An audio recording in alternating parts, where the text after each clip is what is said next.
ఈడొకడు ఏట్రా దుర్గా, అరే ఇంట్లో బోర్ కొడుతుందిరా. చిన్నప్పటిలాగా ఎక్కడికైనా తిరగడానికి వెళ్తాం రండిరా. నేను ఇప్పుడు రాలేనురా, ఎగ్జామ్స్కి ప్రిపేర్ అవుతున్నా.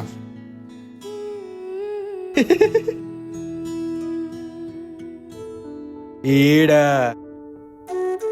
చెప్పరా. ఎలాగో సమ్మర్ వచ్చేసింది కదరా, అప్పులాగా మనందరం కూడా కలిసి పొలాల్లో ఆడుకుందాం రండిరా. బయట ఎంత ఎండగుంటే బయటికి వెళ్దామంటే పెట్టరా ఎలా